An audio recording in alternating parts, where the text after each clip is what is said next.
मंडवा जमीन व्यवहार प्रकरणी पार्थ पवारांच्या अडचणी वाढण्याची शक्यता। एफआयआर मध्ये पार्थ पवारांचे नाव का नाही?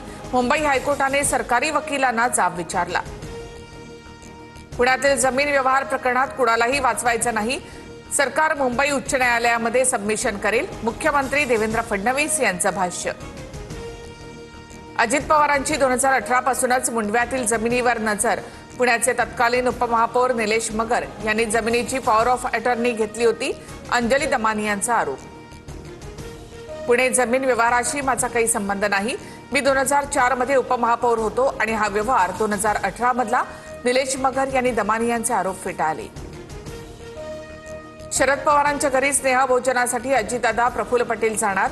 शरद पवारांच्या वाढदिवसाच्या निमित्तानं आज स्नेहभोजनाचा कार्यक्रम, पवारांचे प्रफुल्ल पटेल यांना निमंत्रण, सूत्रांची माहिती। लाडक्या बहिणींनी विरोधकांचा टांगापलटी केला, योग्य वेळी लाडक्या बहिणींना 2100 रुपये देणार, उपमुख्यमंत्री एकनाथ शिंदेंचं आश्वासन। विधानसभेत जयंत पाटील आणि शंभूराज देसाईंची जुगलबंदी। 1 नंबरचा माणूस 2 नंबरला जाऊन बसला, हा महाराष्ट्राचा तोटा। जयंत पाटलांचा फडणवीसांसह शिंदेंना टोला, तर आम्ही 1 नंबर 2 नंबर अदलीबदली करत असतो, देसाईंचं उत्तर। जिल्हा परिषद आणि महानगरपालिकेच्या निवडणुका जोमाने लढायच्या, धनशक्तीला श्रमशक्तीतून उत्तर देऊ, महाविकास आघाडीसोबतच युती करा, महायुतीतील पक्षांसोबत युती नको, उद्धव ठाकरेंचे जिल्हाधिकाऱ्यांना जिल्हा अध्यक्षांना आदेश।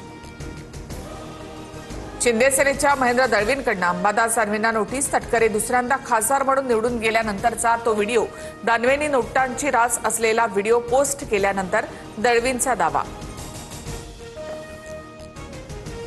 दानवेंनी दाखवलेल्या व्हिडिओबाबत उच्चस्तरीय तपास व्हावा, राष्ट्रभक्तीनं भरलेल्या माणसावर आरोप करणं चुकीचं, सुनील तटकरेंनी महेंद्र दळवींना डिवचलं, तर तटकरे राजकारणातील महान संत, दळवींचा पलटवार।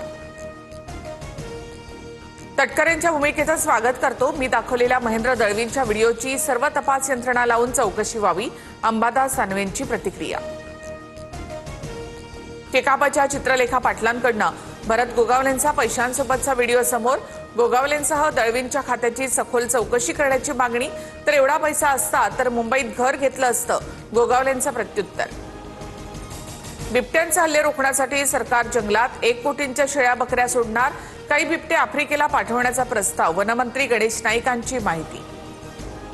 जुन्नरचे आमदार शरद सोनावणे बिबट्याच्या वेशात विधानभवनात, तर राज्य आपत्ती घोषित करा, शेळ्या सोडून काही उपयोग नाही, सोनावणेंचा नाईकांवर निशाणा। कोरोनाचं संकट आलं तेव्हा आपण लढलो, पण आता राज्याला पुढील काही वर्षात वाघ बिबट्याचा सामना करावा लागेल, सरकारकडून याबाबत उपाययोजना सुरू, राज्यमंत्री आशिष जयस्वाल यांची माहिती। नेहरूंना फक्त 2 मतं मिळून सुद्धा ते पंतप्रधान झाले, इंदिरा गांधींनी अनैतिक पद्धतीनं निवडणूक जिंकली, सोनिया गांधी भारताच्या नागरिक बनण्याआधी मतदार होत्या, वोट चोरीवरून अमित शहांचा आरोप। वोट चोरीच्या मुद्द्यावरून अमित शहा आणि राहुल गांधींमध्ये खडाजंगी, राहुल गांधींकडून अमित शहांना एसआयआर अहवालावर पत्रकार परिषद घेण्याचं आव्हान, आक्रमक विरोधकांचा लोकसभेतून सभात्याग। गौरी पालवे मृत्यू प्रकरणात आरोपी अनंत गर्जेचा भाऊ आणि बहिणीच्या अटकपूर्व जामीन अर्जावरील आजची सुनावणी तहकूब, पुन्हा 12 तारखेला सुनावणी होणार।